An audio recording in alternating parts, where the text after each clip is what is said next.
me to go ahead and post some pictures of my baler and my pine straw operation. This is my first attempt at doing such a thing, so bear with me. I'm going to see what it looks like.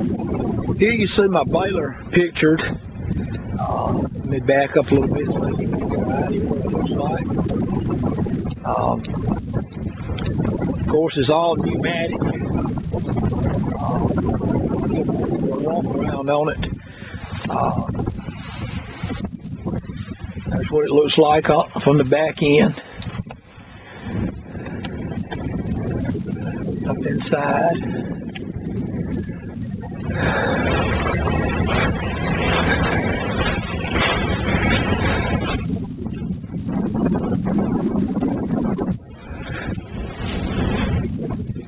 Twine rolls down on the front. I intend to make a twine box and do that a little neater there.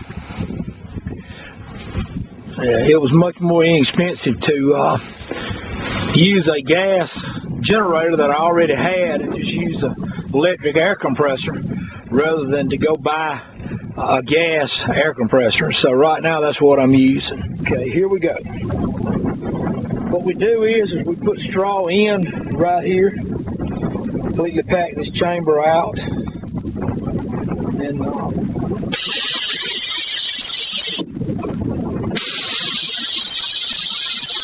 then fill it back up again. Just do it over and over and over.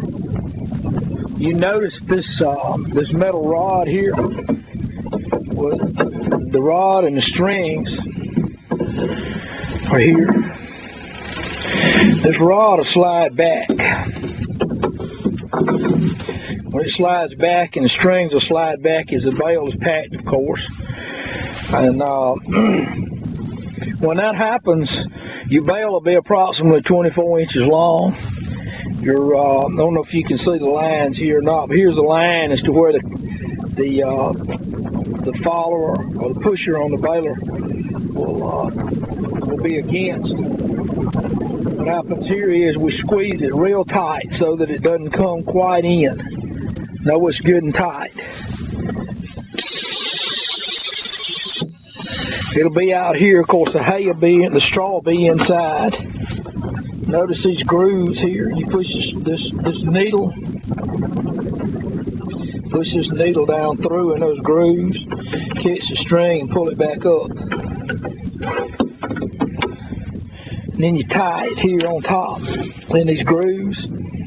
When you get through, you just let the pressure off, pull the bale stop out, move it back to the head of the bale, and start over again.